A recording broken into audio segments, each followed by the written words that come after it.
Assalamu alaikum class, welcome back. If you remember from where we left off in the second lecture of English 503 Prose 2, we were talking about Jonathan Swift's Gulliver's Travels.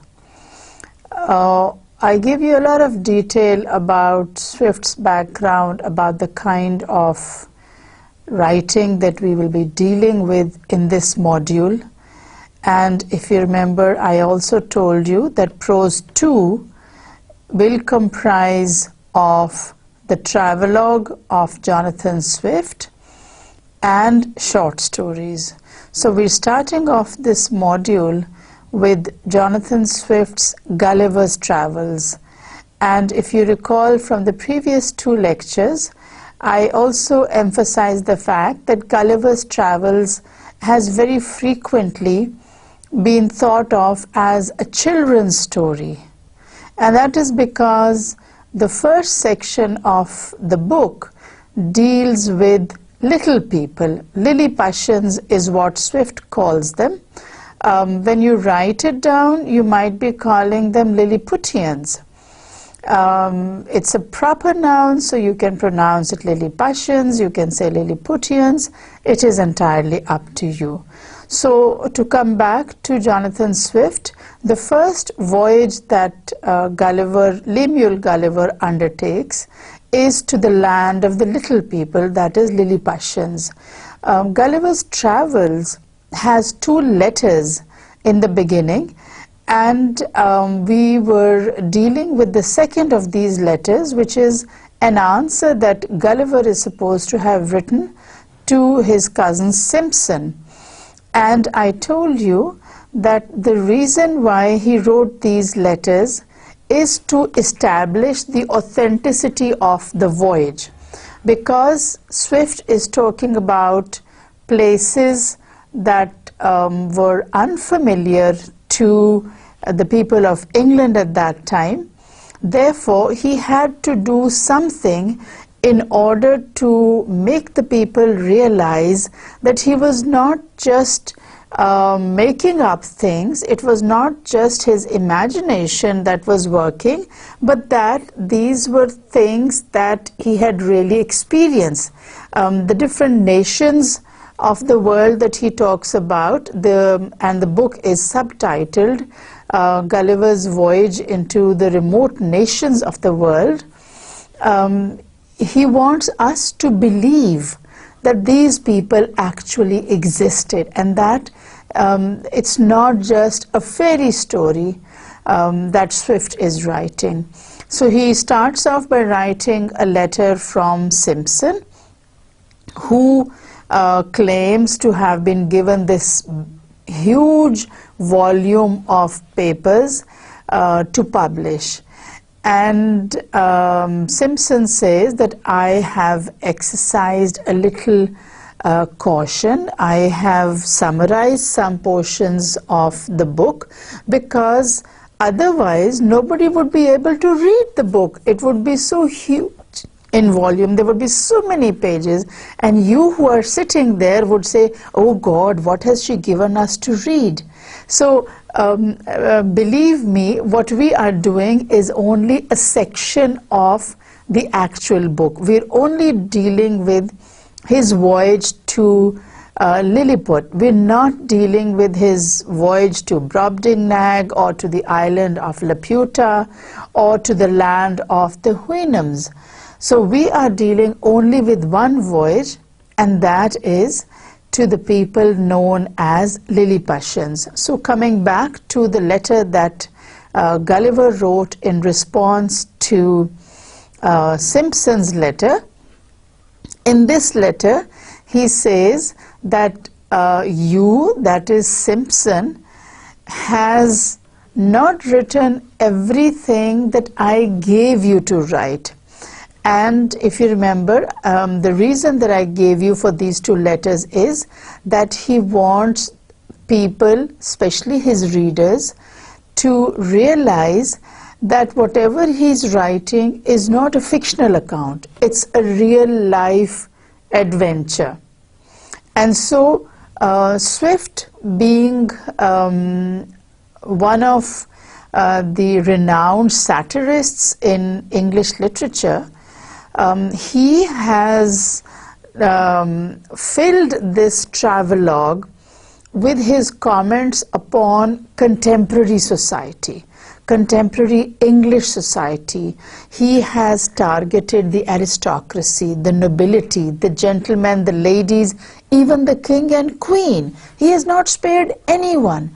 So, since he could not do it directly, so he has taken the help of satire to present his views of humanity in general and the court of the time in particular. He targets Queen Anne. He doesn't even spare King William and Queen Mary. So all that he is doing through his writing. So the letter that he writes in response to Simpson states that Simpson has not written everything that Gulliver told him to write, and that he has added things. And one of the things that he has added is that Simpson has written that Queen Anne, during her reign, did not spend any time in England, and that she was a queen in name only. And Gulliver says, I never said that. I respect Queen Anne very highly, and I know that she had two chief ministers who helped her during her reign. So all these details he is giving because he wants the readers to believe that whatever he has written is fact and not fiction. All right, so let's come back to the slides for today. We'll be going slightly faster now because Swift includes a lot of detail in his description of the voyages, and some of the details you will be seeing on the slide, but I will not be explaining word for word. And I know that you students are in the third semester now, and you can read, you have the text with you, and whatever material I give you on the slides, you will be able to tally that with the explanation that I give you. So I will not be explaining each slide in detail, but those slides are there for you to read and to find the reference when I give you the explanations. Okay, so let's see what the first slide for today is. So Gulliver refers back to the fact that he had told Simpson to be very careful in publishing the material that he had handed over. And he says, these and 1,000 other reformations I firmly counted upon by your encouragement, as indeed they were plainly deducible from the precepts delivered in my book. And it must be owned that 7 months were a sufficient time to correct every vice and folly to which yahoos are subject, if their natures had been capable of the least disposition to virtue or wisdom. So what he's trying to say is that it has been 7 months since the book was published, and if Simpson had published everything that Gulliver gave him, there would have been a change in society. The fact that 7 months have gone by since the publication of the book and there has been no change in society means that Simpson has not published it the way Gulliver wanted it to. So we're still going on with the letter. Okay? Yet so far have you been from answering my expectation in any of your letters that on the contrary you are loading our carrier every week with libels and keys and reflections and memoirs and second parts, wherein I see myself accused of reflecting upon great state folk, of degrading human nature, and of abusing the female sex. Now these are 3 areas that Gulliver has touched upon. He targets people who are, as he says, great state folk, the aristocrats, the noblemen, even the person of the queen, degrading human nature. That is, he considers animals better than humans. And the third is abusing the female sex. So from this letter you know that these are the three things that Gulliver will be dealing with in this book, not just in the first voyage, but in all the voyages. So we don't need to read the text of all the voyages to know what Gulliver is talking about. We read this letter, we read the first voyage, and that will give you a very good idea of what Gulliver is talking about and what aspects of society he wants reformed. So great state folk, those who are ruling the country, those who are at the helm of affairs, degrading human nature, that is considering animals, particularly horses. Remember what I told you about the land of the Houyhnhnms, that these were horses who used logic and reason for everything, and Gulliver considers them above human beings. So degrading human nature is the second, and abusing female sex is the third. He talks against women also, but we will deal with that as we go on with the text.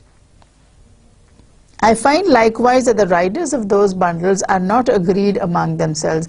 And here Jonathan Swift is speaking through the mouth of Lemuel Gulliver, and he is targeting the critics. Now these are the critics of Jonathan Swift.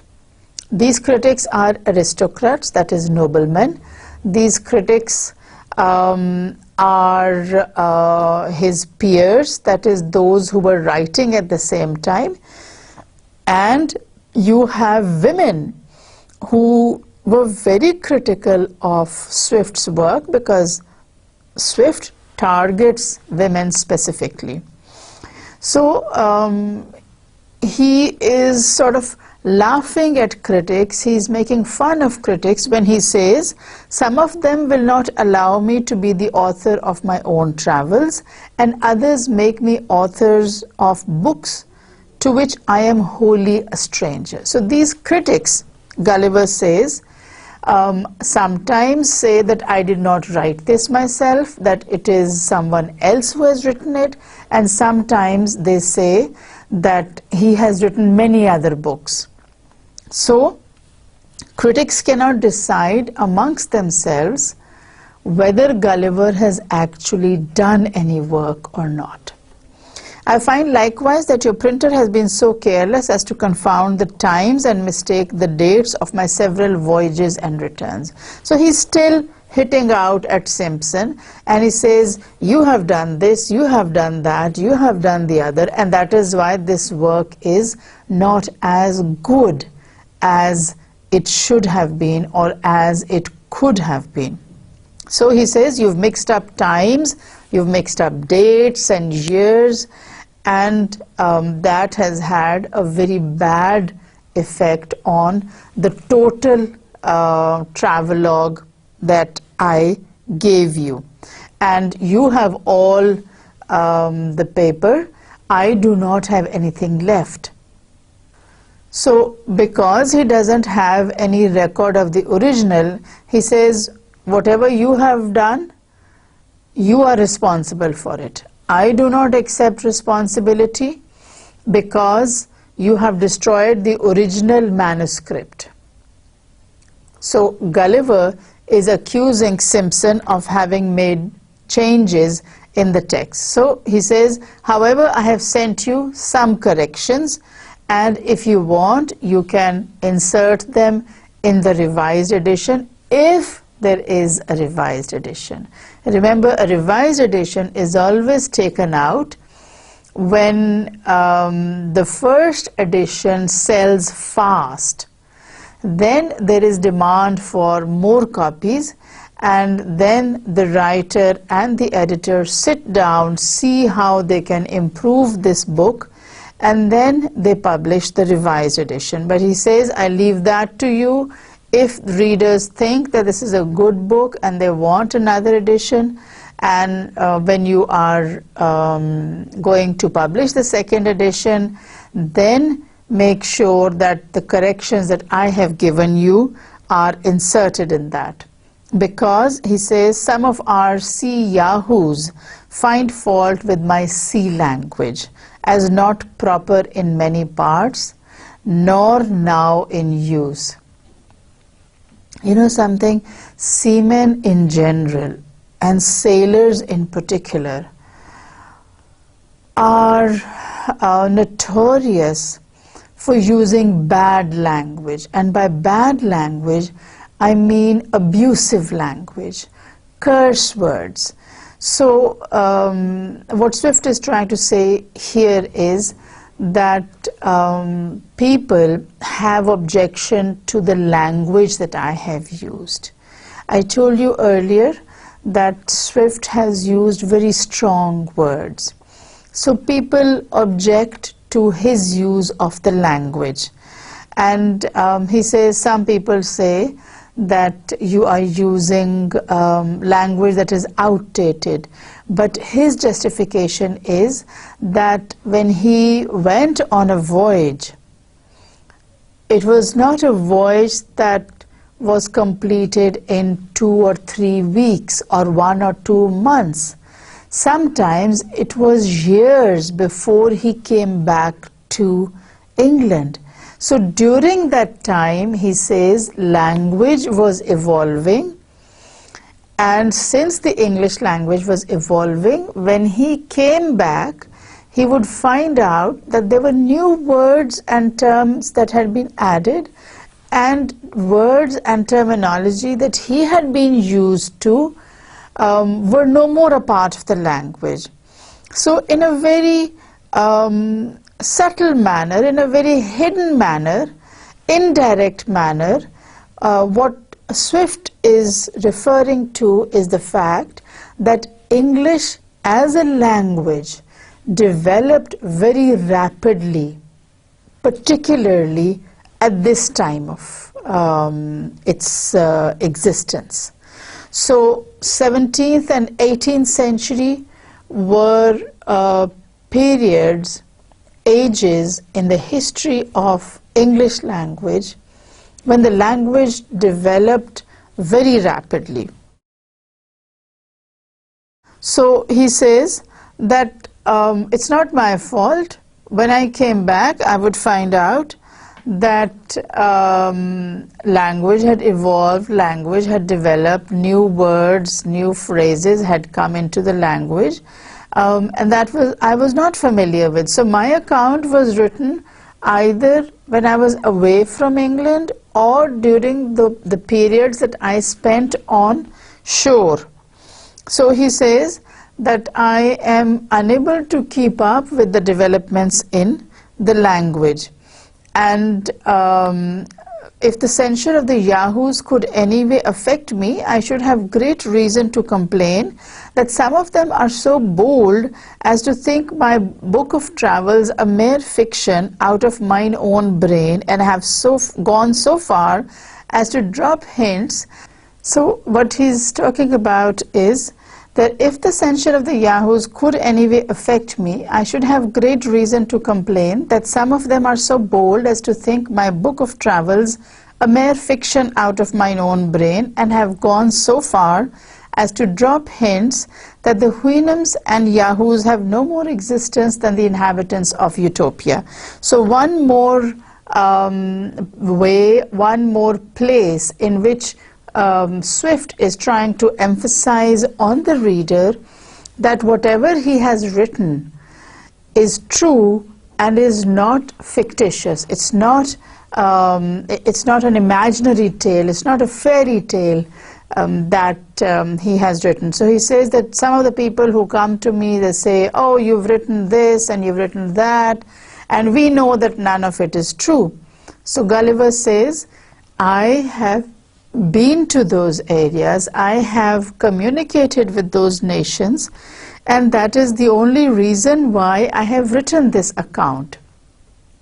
So he says, I must confess as to the people of Lilliput and Brobding Rag, for so the word should have been spelt and not erroneously Brobding Nag, and Laputa, I have never yet heard of any Yahoo so presumptuous as to dispute their being or the facts I have related concerning them, because the truth immediately strikes every reader with conviction. So he says that nobody has debated the existence of these people. What they have stated is that I did not visit them. They have not said that these people don't exist. And you know, this is one place where I want to point out particularly that Swift uses this special technique of convincing the reader that what he has written is fact. If you go back to the second line of this slide, he says, Brobding Rag. Now, throughout the travelogue, this place has been spelt Brobding Nag. But Gulliver's point of view is that it is Simpson who has changed the spellings. So, one more way of trying to emphasize that whatever he has written is fact and not fiction. So he says that whatever I've written about the Lilliputians, about the Houyhnhnms, the Yahoos, all of it is true and no one can doubt it. And he says that one way that I can sort of prove that what I have written is right is that you see Houyhnhnms and Yahoos here also. Now what he's talking about is horses and people who ride them. According to Swift, people who ride horses, the rich people, the noblemen, the gentlemen, are actually savages, and their horses are more intelligent than the riders. So a very strong attack. Remember, he had said that there are three things that he has done.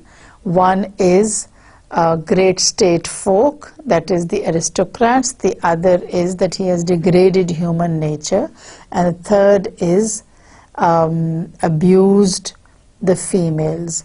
So he's talking about human beings, and human beings who are currently ruling England. So he calls them Yahoos. He says that they are the savages. Their horses have more sense.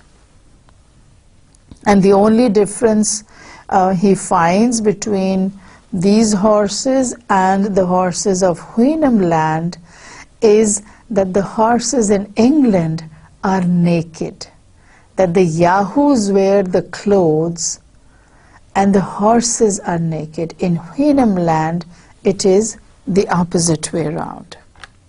So he says, I have written not because I want these people to appreciate my work. I have written for myself. I have written it because this is the truth, because this is a true account, and not because I want people to appreciate and to say, oh, what a wonderful work Swift has done. Oh, see, he has written this great book.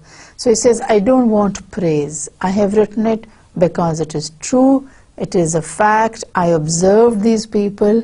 Therefore, I have written about them.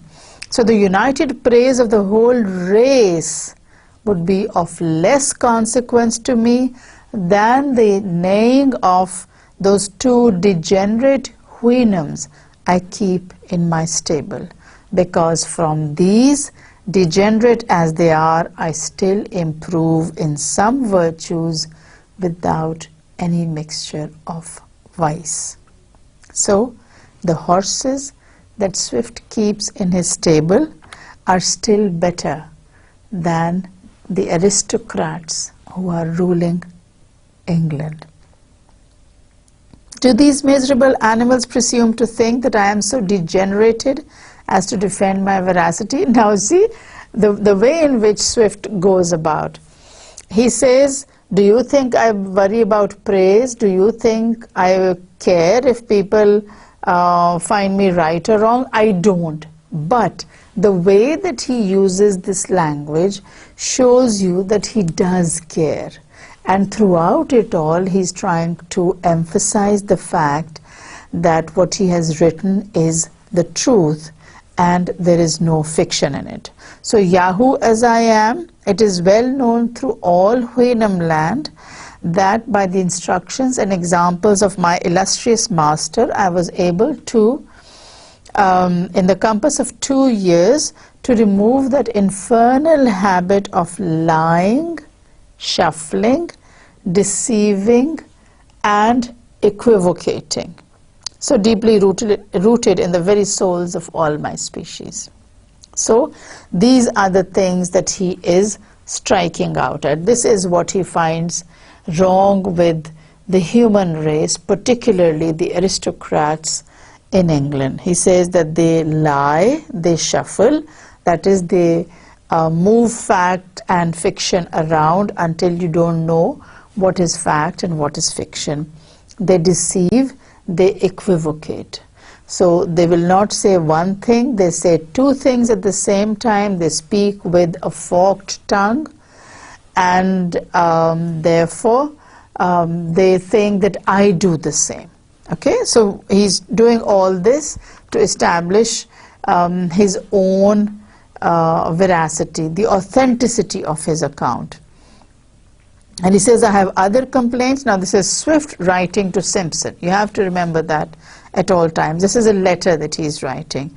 So he says, I have other complaints, but I will not go into them. I must freely confess that since my last return, some corruptions of my Yahoo nature have revived in me by conversing with a few of your species, and particularly those of my own family by an unavoidable necessity. Else I should never have attempted so absurd a project as that of reforming the Yahoo race in this kingdom. But I have now done with all such visionary schemes forever. So he says, it's only because I came back to England that I too have become a savage. Those instincts, those elements of my behavior which were a part of my nature before I went on these voyages have come back to me because I have been interacting with human beings, especially, he says, with members of my family.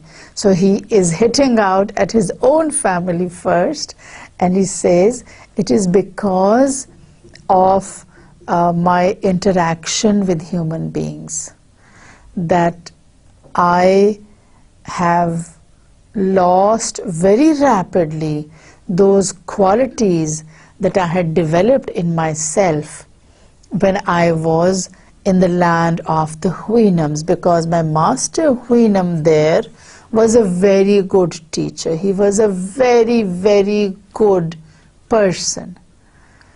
And from him I learned a lot. But as soon as I came back home and I started talking with people, I started living with my family, those characteristics have come back into my nature. So this letter was written on the 2nd of April 1727. And this is the end of the 2 letters. What we're going to do now is the voyage to Lilliput, and as I told you at the very beginning of today's lecture, we are going to go slightly faster this time because there's a lot of detail that Swift is giving you, and I'm going to skip over that detail. I will give you the slides, and so you'll see that in this lecture you will probably have more slides than in the previous lectures, but that is so that you have all the text there in front of you. Okay, so in chapter 1, Swift introduces the subject, and he speaks in the third person in this summary that he gives at the beginning of each chapter. So this summary, this paragraph that he gives, this tiny paragraph that he gives, says, the author gives some account of himself and family, his first inducements to travel. He is shipwrecked and swims for his life, gets safe on shore in the country of Lilliput, is made a prisoner and carried up the country.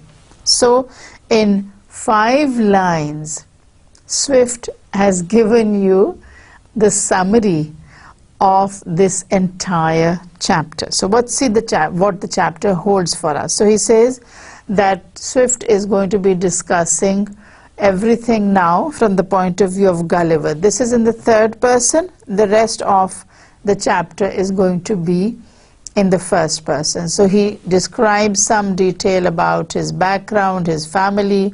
He says, my father had a small estate in Nottinghamshire. I was a third of 5 sons. This is the college that he sent me to. And when I was 14 years old, I spent 3 years at Cambridge University. And I was a very good student. But the problem was the money that I needed. And when that ran out, it was very difficult for me to stay there. So he says, I was bound prentice to Mr. James Bates, an eminent surgeon in London, with whom I continued 4 years. So back in those days, you did not have regular medical colleges or medical schools, but what was done was that you would be apprenticed to a doctor, and you would get training on the job. The doctor made you do certain things, gave you lessons in between your work. So he says that when my money started running out, I had a problem, and therefore I became an apprentice to Mr. James Bates, who was one of London's eminent surgeons, and I spent 4 years with him. And my father, now and then sending me small sums of money, I laid them out in learning navigation. So he's doing 2 things at the same time. He's studying medicine with James Bates, and the money that his father sent him, he spent in learning about the sea, learning about navigation, how to steer a vessel in the sea. And I also had to study math. So he says that these are the 2 things that I was told if I wanted to go on sea, I needed to know about. So at the same time that I was studying medicine, I was also studying math and navigation. When I left Mr. Bates, I went down to my father, where by the assistance of him and my uncle John, I got £40 and a promise of £30 a year to maintain me at Leiden. There I studied physics for 2 years. So he studied navigation, math, physics, and of course he had done 4 years of medicine. So he found out that if he wanted to go on sea, if he wanted to sail, he needed to study physics also. So when he returned from Leiden, the surgeon with whom he had worked, Mr. Bates, he advised him to go on to this ship that is named the Swallow, and which was captained by Abraham Pannell. And 3.5 years, Gulliver says, I spent with Abraham Pannell, and I served on the Swallow as the doctor.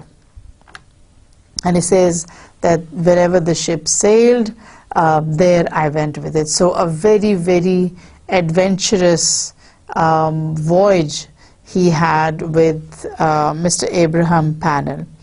And when I came back, I resolved to settle in London, And Mr. Bates, of course, encouraged me, and by him I was recommended to several patients. So he says that I took up a house in what was known as the Old Jewry, and I got married, and I tried to settle down because Mr. Bates recommended people to me. By this time, you see, Gulliver, Lemuel Gulliver, was a doctor. He had practiced medicine for 3.5 years on the sea, and when he came back, he decided to settle down in London.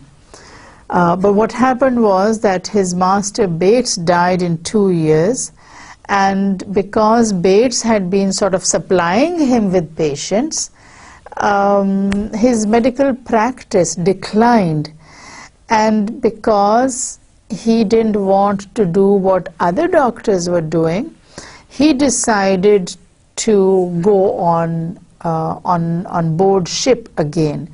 Now, there were very few doctors who consented to serve on the sea, so there was always a demand for doctors. And when his medical practice declined and there were very few people coming to him, he discussed it with his wife, and his wife said, you know, we can't go along this way, we need more money. And so, okay, you go and you join a ship. Now, in this paragraph, you see that Swift is hitting out at doctors. When he says, my conscience would not suffer me to imitate the bad practice of too many among my brethren, he's talking about doctors who took advantage of their profession and who either did not treat people well, or charged them a lot of money, or gave them cheap medicines. All this was being practiced at that time, and he says, I would not do it. So what Gulliver is trying to say is to establish himself as an honest doctor, not as any doctor, but as an honest doctor, and one who consented to go on ship rather than stay in the city and use wrong ways to make money. So I was surgeon successively in 2 ships. So he served in 2 ships and made several voyages. 6 years he spent on the sea.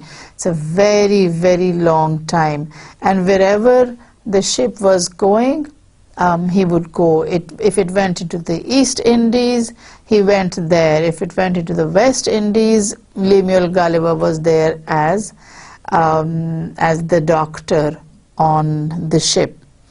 My hours of leisure are spent in reading the best authors. So Gulliver was a reader, and whatever time he gets when he's not practicing medicine on board ship, he spends in reading, in observing the manners and dispositions of the people. So not only is he reading, but he's also a very good observer of human nature. When he talks about manners and dispositions, he's talking about human nature, as well as learning their language. So wherever he went, he tried to pick up the language. And he says that because I had a very good memory, it wasn't a big problem for me to learn the different languages. The last of these voyages not proving very fortunate, I grew weary of the sea and intended to stay at home with my wife and family. So he got tired. 6 years is a very long time to spend on the sea, but his family needed the money, so he served on the sea. So this last voyage, he decided that he would stay with his wife and family, and he would not go out on a ship.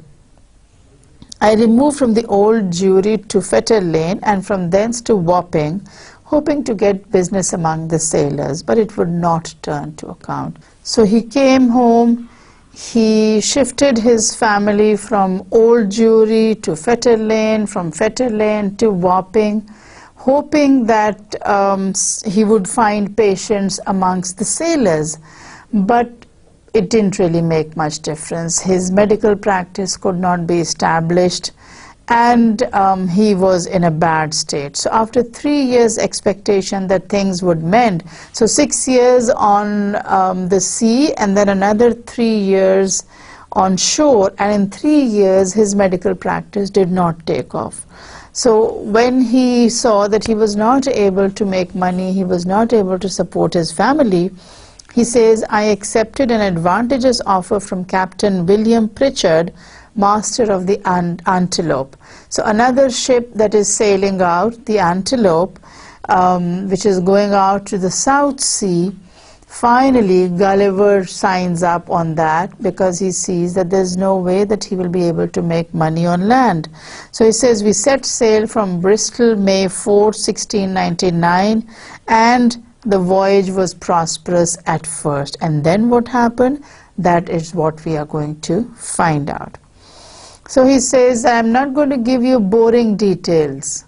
Let it suffice to inform that in our passage from thence to the East Indies, we were driven by a violent storm to the northwest of Van Diemen's Land. So, and then he gives you details of the latitude and the longitude. And he says that there was this big storm, and we found out that our ship was turned away from the course that we were following. And in this storm, 12 crew members died because they had to work all the time. There was a lot of work to be done during the storm, and the food was bad. Remember, food used to go bad on the sea because there was no fresh water. This was the time when you had the hygiene conditions were very bad, and ships were infested with rats. So the rats got into everything. The human beings were eating the same thing that the rats were, and that would obviously mean that the human beings would fall ill.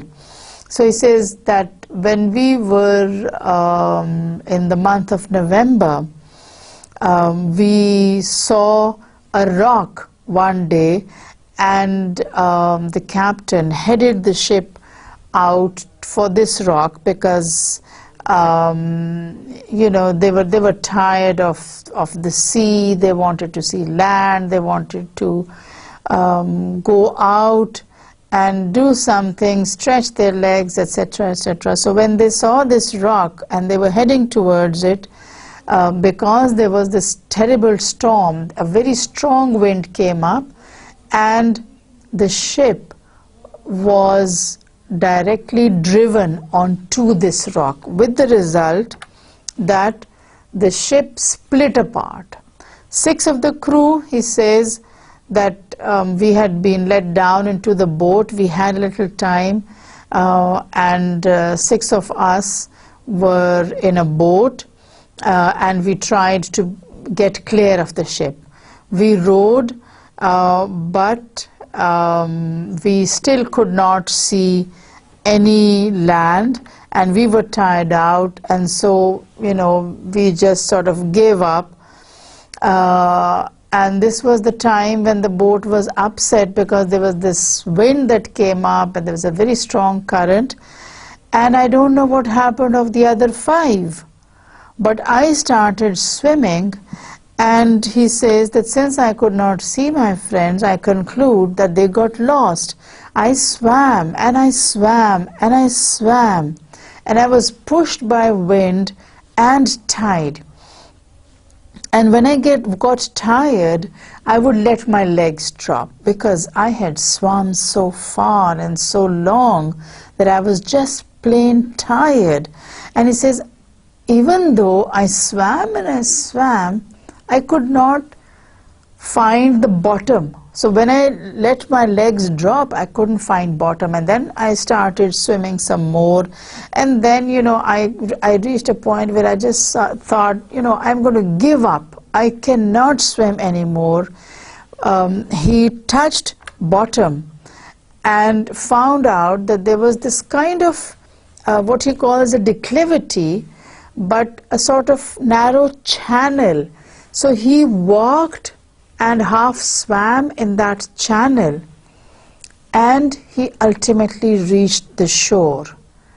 And when he reached the shore, he says it was probably about 8 o'clock in the evening. I lay down on the grass because I was very, very tired. The grass was short and soft, and I just went off to sleep. So very tired, the swimming, the storm, the ship breaking up, the boat being upset, and when he woke up, it was daylight. And he says, I attempted to rise. So a totally new place, and Gulliver starts to rise. But can he rise? No. He says, because I was flat on my back, I found my arms and legs were fastened on each side of the ground. And my hair, which was long and thick, not like mine, that was also tied down. So he goes to sleep, and he sleeps so soundly that he doesn't realize that he is being bound. Remember, he was very, very tired. He had been through a storm. He had rowed in the boat. When the boat also was upset, he had started to swim, and he had been swimming for hours before he found this small channel in which he started walking in the water until he reached the shore. So when he reached the shore, he was dead tired, and he went off to sleep. So when he woke up in the morning, he found out that his arms and legs were fastened, and even his hair was fastened. He couldn't even lift his head. And then he said, I also felt several slender ligatures across my body from my armpits to my thighs. So he felt he was tied down, and I could only look upwards. So he could only look up at the sky. The sun began to grow hot, and the light offended my eyes. So he's lying there on the grass, tied down. He can't move his head to the side. He cannot get up. He can only look at the sky, and in the sky you have this bright sun which hurt his eyes. I heard a confused noise about me, but in the posture I lay could see nothing except the sky. In a little time I found something live moving on my left leg, which advancing gently forward over my breast came almost up to my chin. When bending my eyes downwards as much as I could, I perceived it to be a human creature, not 6 inches high, so about this high. And this human being had a bow and arrow in his hands and a quiver at his back, so more arrows. So this tiny human being walks all over Gulliver, reaches his chin, and that's when Gulliver looks down and he sees him, and he's astounded. He is amazed. Where did this little creature come from? And it's a fully formed human being. It's not a baby, remember.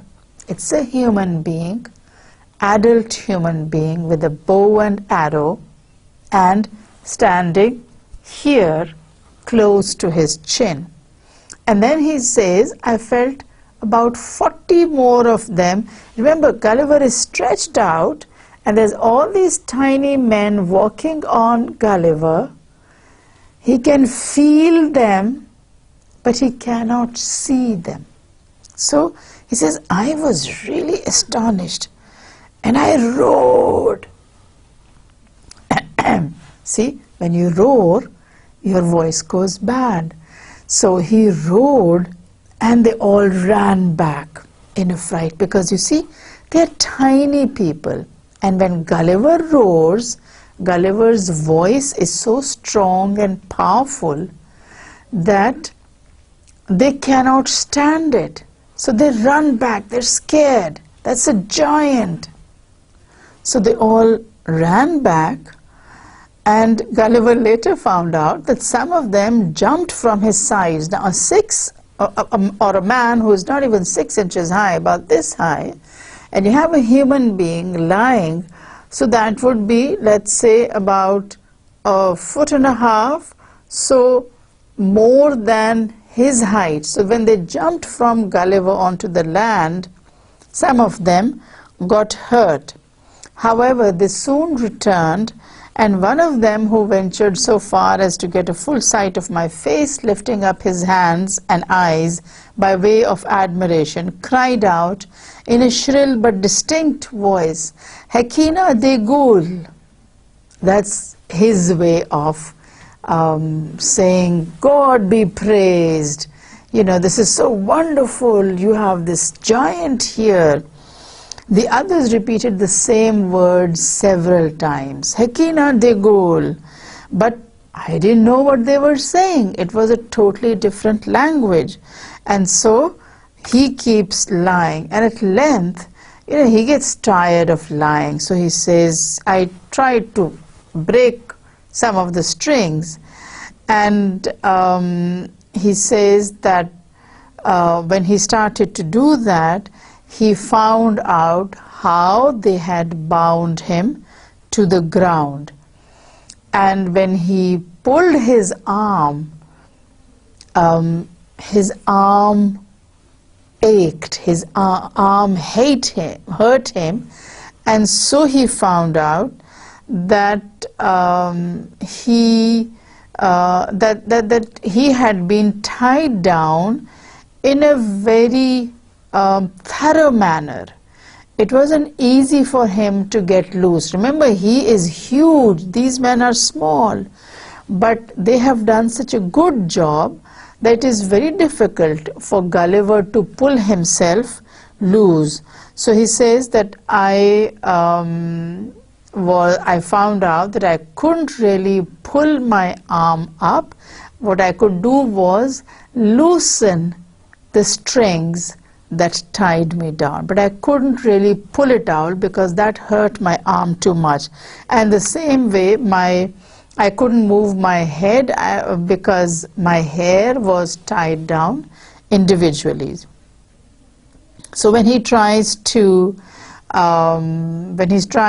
sort of get loose a second time, everybody runs away from him, and he is not able to sort of get hold of them. And so he says that they all started screaming, and when the screaming stopped, one of them cried, "Tolgo Phonak!" And as soon as that command was given, Gulliver felt about 100 arrows discharged on his left hand alone. So if his left hand could find 100 arrows, just think of how tiny those arrows would be. As he says, they were like needles, but even needles hurt. Some of you may have had a chance to, let's say, have an injection, or maybe you donate blood to somebody. So when you have a needle going through, it hurts. Some people don't feel the needle, but when you have 100 needles directed towards your hand, it's going to hurt. And then he says, not only did they fire these 100 arrows at me, but they also discharged arrows at my body and at my face. Now the arrows that they discharged on his face were the ones that hurt him, and immediately he covered his face with his left hand. And although you see these are very small arrows, Gulliver compares them with needles, but like I said before, even needles hurt. So he says that I started groaning with grief and pain and then striving again to get loose. And so they fired more arrows at me. So Gulliver realized that this was not the way to do things, because as soon as he tried to move, they would fire off more arrows, and they had quivers full of arrows, so they had a lot of ammunition. And Gulliver realized that this was not the way to do things. And he says that some of them had spears in their hands, and they tried to poke those spears in my sides. But because I was wearing a leather jacket, it could not pierce my sides. Okay, now we're going to end this lesson here. Let me recap what we have done today. So what Swift has been telling us in today's lecture is that this voyage or voyages that he will be discussing and describing actually did take place. They are not a figment of Swift's imagination. Gulliver has not imagined them, but they are actually true. Gulliver really did go to these different parts of the world. He met these different people, and so whatever he has written down is a true account. Swift, if you remember from what I told you at the beginning of today's lecture, Swift had written 2 letters to establish Gulliver as an actual traveler. And in order to establish Gulliver as an actual individual, Swift uses this form of letter writing where he has this man writing a letter who is supposed to be Gulliver's cousin, and then Gulliver responds and writes a letter in return. And in this letter, Gulliver says, I gave you these manuscripts so that you could publish them. Now, the reason why Swift uses these 2 letters is to establish Gulliver as a real life individual. Letters cannot be written by people who are in a fairy tale. They have to be written by living, breathing human beings. So Swift's attempt here is to establish the character of Gulliver, and he does it by having Gulliver write 2 letters, one by Richard Simpson, and the other is his response, in which he says, you know, you changed my manuscript, and you made me say things that I never did. I'm a very honest man, and I love the Queen, I respect the Queen, I am very respectful towards women, but you have made me say things that I never intended to. So what Gulliver is doing is he's saying all these negative things, or all these critical things.